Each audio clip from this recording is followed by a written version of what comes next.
Hello guys, welcome back again to my channel bersama saya Hansen di sini dan seperti biasanya setiap harinya saya akan buatkan video seputar cryptocurrency.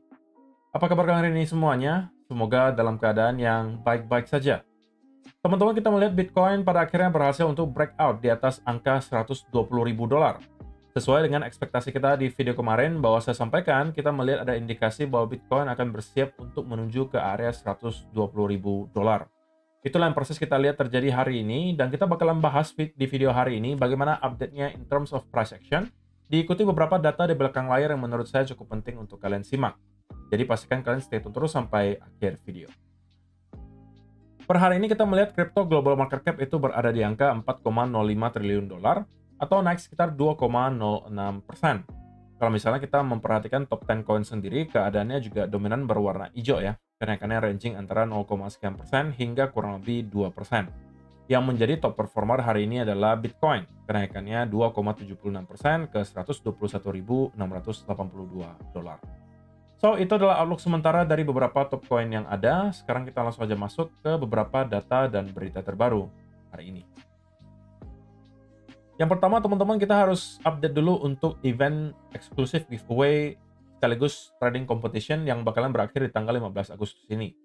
Per hari ini sudah ada 2 orang yang eligible untuk mendapatkan iPhone 16 dan juga 1 orang yang eligible untuk mendapatkan 1 juta rupiah di luar dari hadiah prize pool yang juga tentunya akan menjadi hadiah tambahan bagi mereka.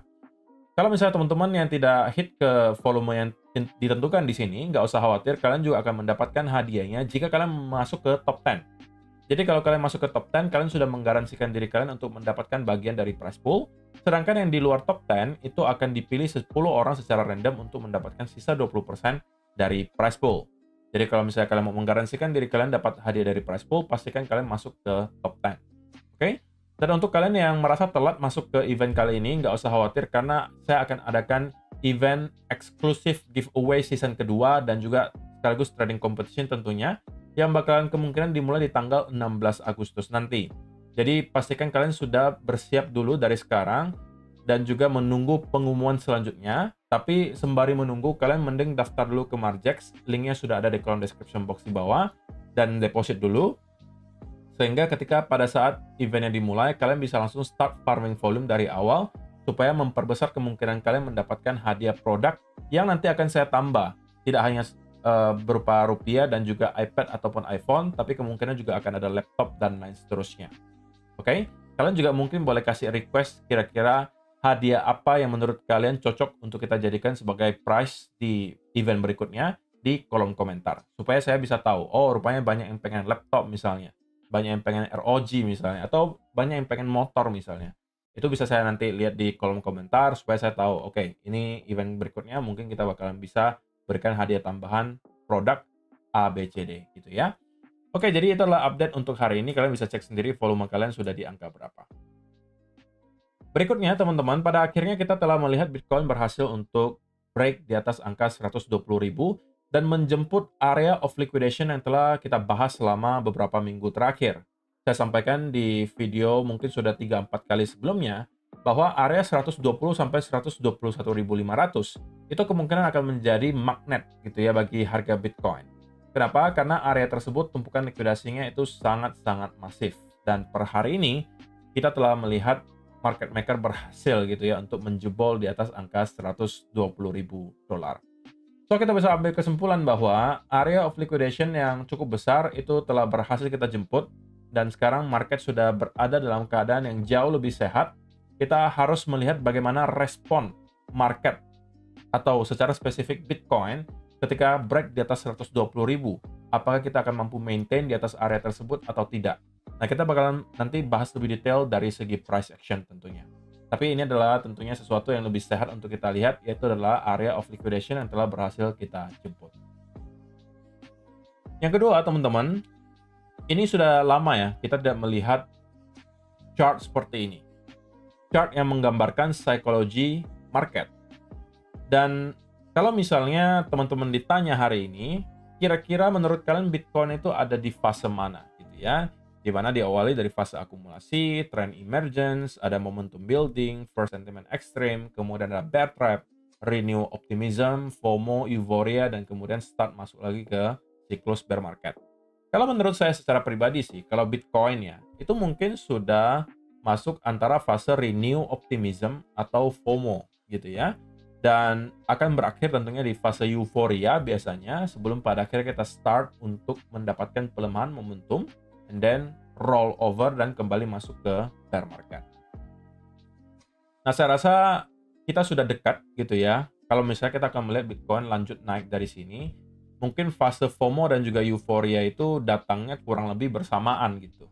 Sehingga kita tidak diberikan waktu yang terlalu panjang biasanya ketika kita masuk ke fase FOMO dan juga euforia. Karena itu biasanya justru adalah saat-saat di mana para smart money itu justru melakukan distribusi, sedangkan para retail itu FOMO masuk, dan ujung-ujungnya ya mereka ketinggalan untuk jualan di atas dan menjadi backholder yang baru atau jadi tukang cuci piring gitu. Sedangkan para whales-nya biasanya keluar ketika kita melihat ada semacam indikasi bahwa kita telah masuk ke fase FOMO ataupun euphoria. Ya meskipun tentunya ada yang mengatakan bahwa tapi kan kali ini kalau kita mempunyai tesis bahwa Bitcoin berpotensi masuk ke super cycle, yaitu tidak lagi akan ada bear market yang membuat Bitcoin drop sampai 80 atau 85%, melainkan kita akan terus naik dari sini. Ya sebenarnya tidak ada sesuatu yang mustahil gitu ya. Tapi bagi saya, pullback itu pasti akan terjadi.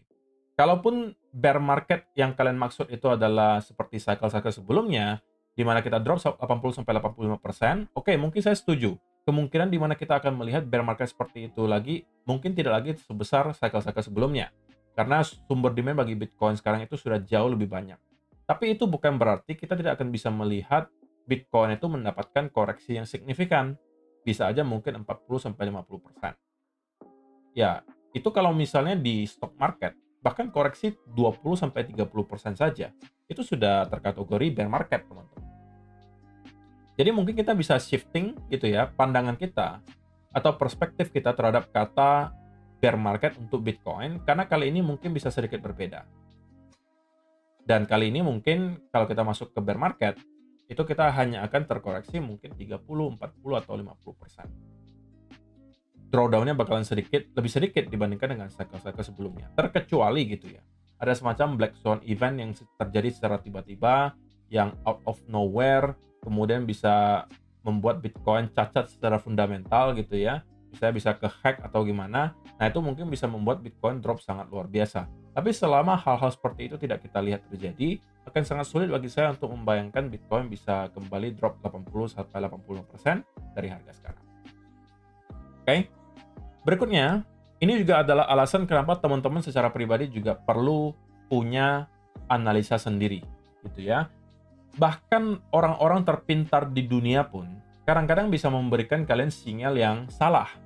Contohnya, di tahun 2018 ada analis atau ekonomis dari Harvard, salah satu tentunya kampus paling kece di dunia, yang menghasilkan orang-orang yang jenius, yang pintar-pintar banget.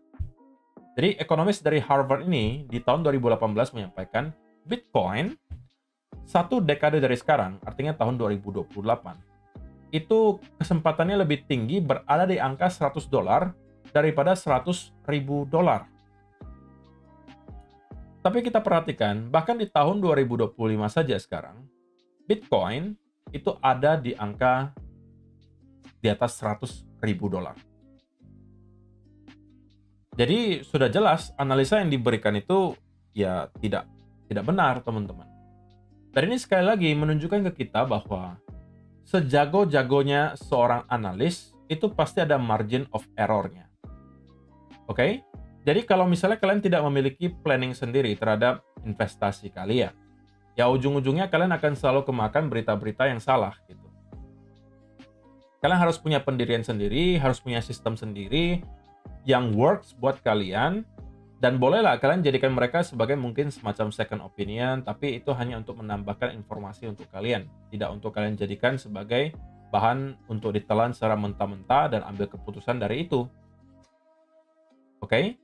Karena pasti kalian akan lebih sakit hati kalau misalnya kalian menjual terlalu awal karena omongan orang, daripada kalian jualnya telat tapi memang kalian punya conviction. Oke? Jadi pastikan kalian punya planning sendiri terhadap investasi kalian, baik ketika masuk maupun keluar.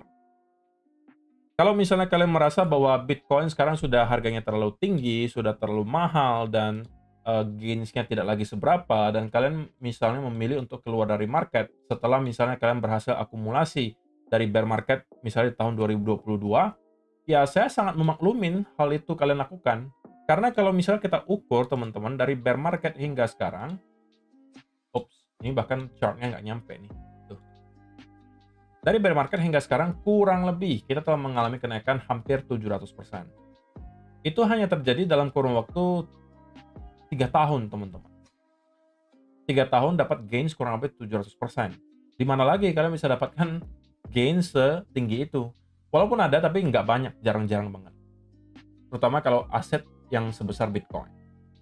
Jadi kalau kalian take profit di sini, saya tidak akan pernah menyalahkan kalian gitu. Karena toh kita tidak akan tahu. Topnya itu sebelah mana nggak bakalan tahu, teman-teman. Meskipun oke, in the long term, kita tahu bahwa Bitcoin kemungkinan masih akan terus merangkak naik ke atas dari harga sekarang. Tapi kalau misalnya kalian merasa gains kalian sudah lebih dari cukup, tidak ada salahnya untuk take profit. Oke, dan misalnya menunggu ketika ada panic selling lagi, ketika mungkin kita masuk ke bear market, untuk start kembali melakukan akumulasi. Karena sekali lagi, kalian nggak bakalan tahu topnya di sebelah mana. Bisa aja sekarang, bisa aja 2 bulan lagi, bisa aja 1 tahun lagi, who knows. Tapi kalau kalian sudah dapatkan gains yang menurut kalian lumayan signifikan, take profit itu bukan sesuatu yang tabu, bahkan harus kalian lakukan, supaya kalian bisa secara mental juga terbantu, teman-teman. Kalau kalian masih punya posisi full 100%, sedangkan misalnya nih, amit-amit Bitcoin sekarang sudah berada di cycle top dan tiba-tiba drop cukup signifikan, yang ada itu kalian nggak tega untuk jualan. Kenapa? Karena profit kalian hilangnya cukup banyak. Kalian merasa, kok nggak deh, saya tunggu nanti balik lagi ke mungkin 120.000, saya baru jual. Tapi rupanya kita terus turun, yang ujung-ujungnya membuat kalian harus hold lagi sampai bertahun-tahun ke depan. Nah, profil resiko orang kan beda-beda gitu ya. Ada yang mungkin pengennya masuk cuman 2-3 tahun saja, hanya untuk sebagai tabungan, misalnya nanti untuk dibelikan ke aset yang lain. Tapi memang ada yang dijadikan untuk tabungan. Nah, itu kan nanti beda cara mainnya gitu ya. Kalau misalnya kalian hanya pengen masuk selama beberapa tahun dan nanti dibelikan ke aset yang lain, maka take profit sekarang saya rasa bukan sesuatu yang terlalu buruk untuk dilakukan. Bukan dalam artian saya mau mengatakan bahwa Bitcoin itu nggak bakalan bisa naik lagi dari sini ya. Tapi kenaikan yang terjadi di Bitcoin itu sudah sangat-sangat masif gitu. Meskipun saya percaya bahwa Bitcoin masih akan in the long run, itu masih akan terus naik dari sini, tapi sewaktu-waktu pasti akan ada pullback yang cukup dalam terjadi ke Bitcoin. Oke? Jadi sekarang kita bakalan bahas nih, apa yang sedang terjadi in terms of price action. Coba kita mulai dari daily chart dulu ya. Setelah di video kemarin saya sampaikan bahwa Bitcoin itu berikan kita indikasi positif bahwa sudah ada beberapa candle yang close di atas angka 116.000, menunjukkan bahwa kita kembali berhasil flip area tersebut sebagai area support. Dan saya sampaikan target berikutnya akan ada di sekitaran $120.000, yang kita tahu merupakan area di mana terdapat tumpukan likuidasi yang cukup besar. Dan per hari ini kita telah berhasil untuk breakout di atas area tersebut. Oke? So, selamat kalau misalnya teman-teman ada sempat buka posisi di kurang lebih area ini, harusnya cuan kalian sudah lumayan banget. Nah, lalu pertanyaan berikutnya, what's next gitu ya untuk Bitcoin? Nah, untuk sementara waktu tentunya, kita telah berhasil breakout dari majority of resistance. Baik itu dari sisi trend line, baik itu dari segi horizontal resistance, semuanya telah berhasil kita breakout. Sekarang pertanyaannya, apakah kita akan langsung ke area all time high yang baru? Menurut saya, chance-nya cukup kuat itu bisa terjadi. Oke, selama area 120.000 ini mampu kita pertahankan. Kalau teman-teman belum punya posisi sampai dengan saat ini, saya rasa sekarang bukan saat yang terlalu tepat gitu ya untuk masuk. Karena Bitcoin, kalau kalian lihat ya, dari tanggal 3 Agustus hingga sekarang, itu naiknya juga udah lumayan kenceng tuh. Dari 111.000 sampai 122-an kurang lebih, ya hampir 10% kenaikannya. Itu udah lumayan masif kalau untuk hitungannya Bitcoin. Jadi kalau kalian baru masuk sekarang, itu jatuhnya mungkin lebih kepada FOMO. Kalau misalnya kalian mau masuk pun, saran saya secara pribadi, at least tunggulah pullback ke area kurang lebih 120 atau 119.000. Itu akan bisa menjadi tahanan pertama kemungkinan untuk harga Bitcoin. Nah, salah satu senario yang perlu kita waspadai adalah jika yang terjadi adalah hal seperti ini. Ini dia. Nah, ini yang kita harus kita waspadai sekarang, teman-teman. Kalau misalnya ternyata Bitcoin start untuk struggling gitu ya, dan stuck di kurang lebih area ini, kemudian membuat some type of consolidation, ini sebenarnya sampai dengan saat seperti ini itu masih bullish harusnya. Tapi kalau sampai kita jebol di bawah area 120.000, maka itu tidak menutup kemungkinan kita akan membuat area lower low baru sama seperti apa yang kita lihat di sini, teman-teman. Kita mendapatkan spike yang cukup tinggi juga pada saat itu. Kalau kita perhatikan di sini, kita drop, ini wave yang pertama, kemudian rally-nya terlihat sangat signifikan tuh. Seperti seakan-akan kita akan breakout ke area all time high yang baru. Bahkan sudah dekat banget gitu kan. Tapi kita kemudian stuck di sekitaran area 110 ribuan. And then membuat semacam konsolidasi yang sekaligus ini adalah pedang bermata dua ya teman-teman. Di satu sisi ini kita bisa lihat sebagai bullish continuation pattern. Tapi di sisi yang lain ini juga bisa tiba-tiba berubah menjadi triple top. Yang terjadi pada saat itu adalah ini adalah triple top dan pada akhirnya kita lanjut sell off dan membentuk lower low yang baru menjadi wave kedua di sini sebelum pada akhirnya kita start untuk kembali mendapatkan rally ke atas. Nah, itu adalah satu senario yang mungkin perlu kita waspadai kalau misalnya kita berhasil kembali jebol di bawah 120.000. Tapi selama area 120.000 itu mampu kita maintain, maka saya rasa kita akan bisa melihat Bitcoin untuk ngeretest ke area all time high terakhir di kurang lebih angka 122 atau 123.000 atau bahkan breakout ke area all time high yang baru. Next targetnya bisa di sebelah mana? Kita mungkin bisa melihat Bitcoin main-main ke kurang lebih area 125.000, kemudian ke 130.000 atau bahkan ke area 135.000. Tentunya ini akan menjadi area range berikutnya yang berpotensi menjadi area major resistance karena itu adalah beberapa angka psychological level. Oke. Jadi saya rasa itu sih teman-teman yang perlu saya sampaikan di video hari ini. Semoga bisa bermanfaat untuk kalian semua. See you in the next video. Bye-bye.